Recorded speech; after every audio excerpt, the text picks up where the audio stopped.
মাই channel দিবং Kapil story. আজকে হলো পুরুলিয়ার লাস্ট দিন তো মানে কালকে তো হয়েই গেছে, এবার আজকে হলো আমরা ট্রেনে উঠবো।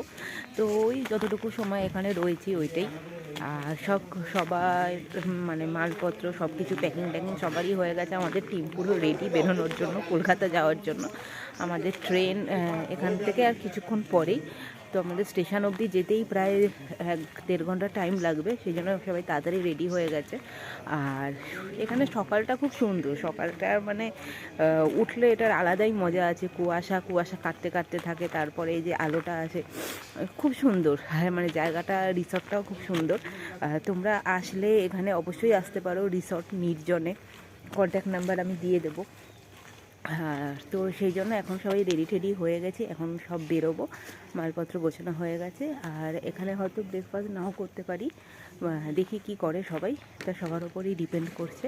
তো যাই হোক, আর তোনায় আর মনে একটু বাইরে গেছে, একটু হাঁটাচলা করতে গেছে, কারণ এখানে রাস্তাটাও এই দেখো, পুরো রাস্তাটা হলো পুরো ফাঁকা।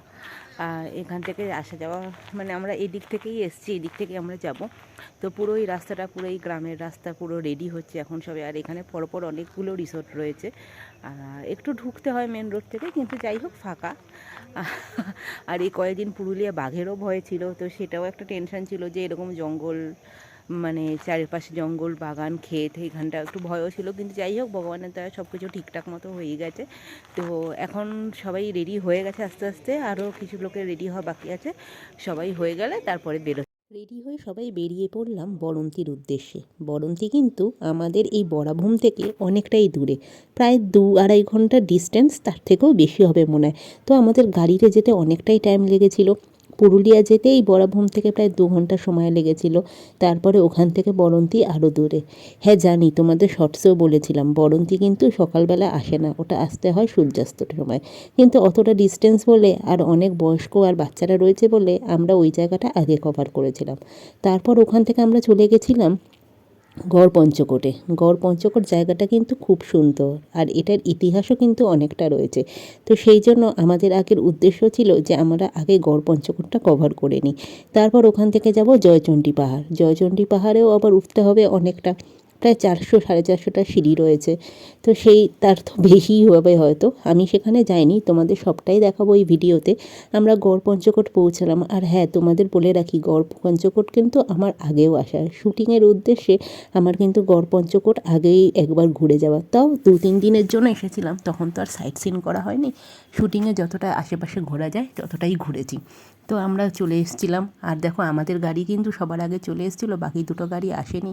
সেই জন্য তনয় আর গুড়গুড়ি এখানে আপসেট হয়ে বসেছিল, আমরা কেউই ভেতরে যেতে পারছিলাম না। তারপরে একে একে করে যখন সবাই আসলো, তখন আমি, বাবা, কাকিমা, পুচকি, তনয়, গোপাল, সায়ন আর গুড়গুড়ি সবাই মিলে ঠিক করলাম আমরা ভেতরে যাব। এখানেও কিন্তু মার্কেটটা অনেক বড়, আর এখানে এসেই কিন্তু আমাদের একটু টুকটাক শপিং শুরু হয়ে গেল। কিন্তু যাই হোক, আমরা শপিংয়ের দিকে অতটা মন দিইনি।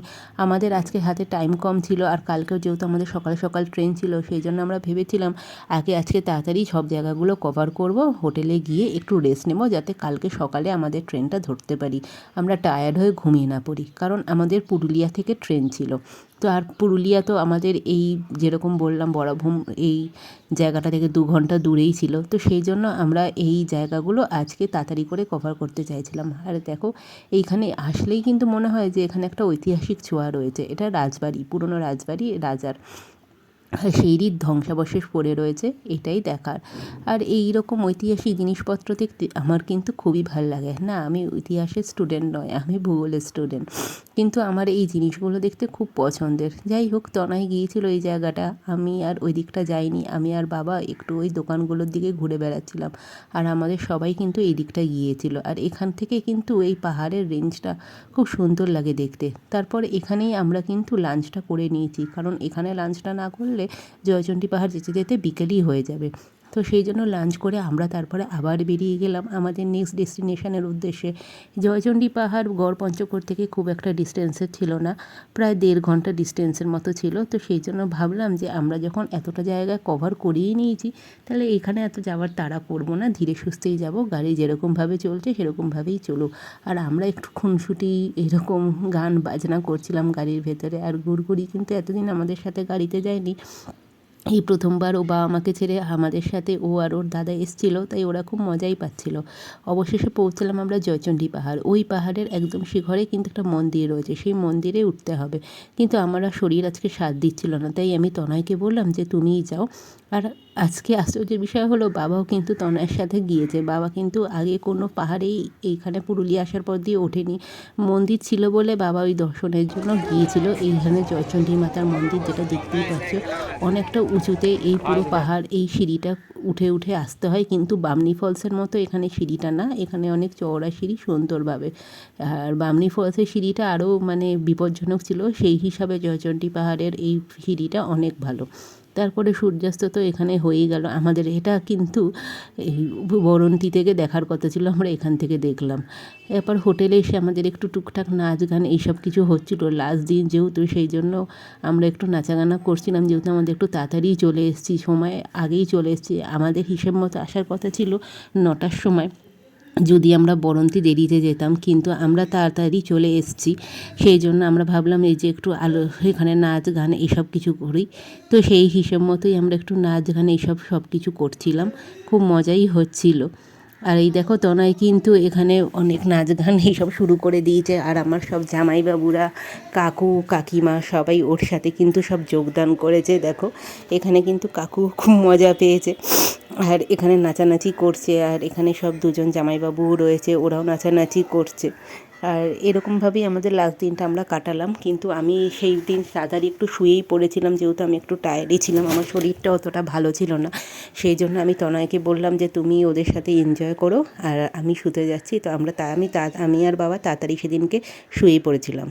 এই যে দূর থেকে এই যে পাহাড়টা দেখা যায়, এই যে আমাদের রিসর্ট, আমি তোমাদের ফার্স্টেও দেখিয়েছিলাম। আর এই যে পাহাড়, এই মানে এই সিনারিওটার প্রেমে পড়ে গেছি বলতে গেলে পুরো। মানে এই পাহাড়টায় ওঠার কথা ছিল, আমি আর তনে ঠিক করেছিলাম যে আজকে যদি সকালের টাইম থাকে এই পাহাড়টা উঠবো, 300-400 সিঁড়ি। কিন্তু যাই হোক, ওঠা আর গেল না, আর টাইমও হচ্ছে না। আর এখন যদি যাই সবাই বকাবকি করবে, তো এইখানে সবাই বাদবাকি সবাই রেডি হয়েও গেছে। তো যাই হোক, ঠাকুরের নাম করে এখন বেরোবো। এখানে তনয় সব গোছা গাছগুলো শুরু করে দিয়েছিল, কারণ আমাদের ট্রেন একটু পরেই ছিল। আমরা এখানে মেলেছিলাম, আপনারা আসতে পারেন এখানে, হ্যাঁ কোনো অসুবিধা নেই, পার্থবাবুর সাথে যোগাযোগ করে নেবেন। আর আমাদের ট্যুরটা ভালোই হয়েছে, খুব ভালো ট্যুর হয়েছে, একদম ফান্টা ট্যুর। আপনারা ভালো করে সাবস্ক্রাইব করবেন এই চ্যানেলটাকে, বিশেষ করে এই ভদ্রমহিলাকে যখন দেখবেন, ইনি হচ্ছেন আমাদের producer kitchen service, Matamoyi kitchen service.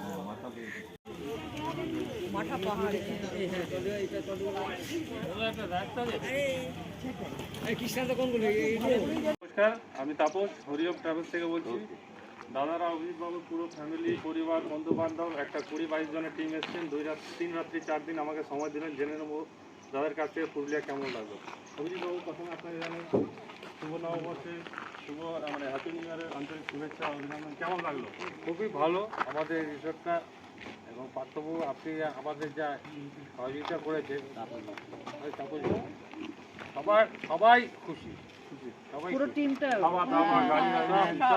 কথা হবে না,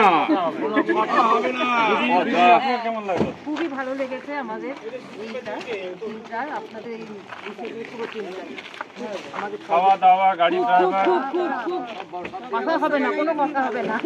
দিদি আপনাদের কেমন লাগলো? আমাদের খুব ভালো লেগেছে। আর আমরা এসেছি, এসে এরকমভাবে সব কিছু অ্যারেঞ্জমেন্টস পাবো হয়তো ভাবতেও পারিনি, কিন্তু সব কিছু দেখে সব ভালো লাগে। মানে আপনারা রেকমেন্ড করবেন হরিওম ট্রাভেলস? নিশ্চয়ই, কোনো কথা হবে না। একটাই ওয়ার্ড বলবো, অসম। অসম। দাদা আপনার কেমন লাগলো? আরে অসম সালা, অসম সালা, অসম সালা, অসম সালা। হরিওম ট্যুর এন্ড ট্রাভেলস জিন্দাবাদ, পুরুলিয়া ট্রাভেলস জিন্দাবাদ। পুরুলিয়া ট্যুরিজম এক মিনিট, আমি একটা কথা বলবো। আমি যাদবপুর থেকে, আমার নাম তাপস ঘোষ। আমি একটা কথাই বলবো, আপনার টিমের যে বাচ্চাগুলি একটা বুলেট এদের খুব ভালো হয়েছে, সত্যি ভালো। বেরোনোর সময় ট্রেনের টাইমিং দেখে আমরা ঠিক করলাম আমাদের ট্রেন যখন বরাভূমের ওপর দিয়ে যাবে তাহলে শুধু শুধু 2 ঘন্টা জার্নি করে পুরুলিয়া যেতে যাবোই কেন।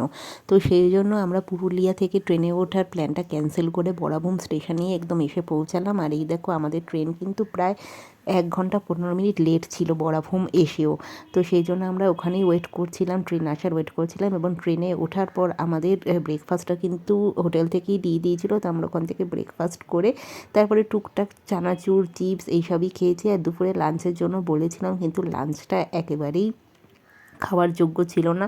আমি জানি না মানে এইরকম অবস্থা কেন। অবশ্য একটা কথা ঠিকই যে প্যান্ট্রি গার্ড না থাকলে কিন্তু সেই ট্রেনে খাবার নেওয়াও উচিত না, অর্ডার দেওয়াও উচিত না। তো আমরা ভেবেছিলাম যে খুব ভালো হবে, কিন্তু খুবই খারাপ ছিল। তো আমরা এখানে দেখো এই মানে এই বগিটাতে কিন্তু পুরো আমাদের ফ্যামিলি সবাই ছিল।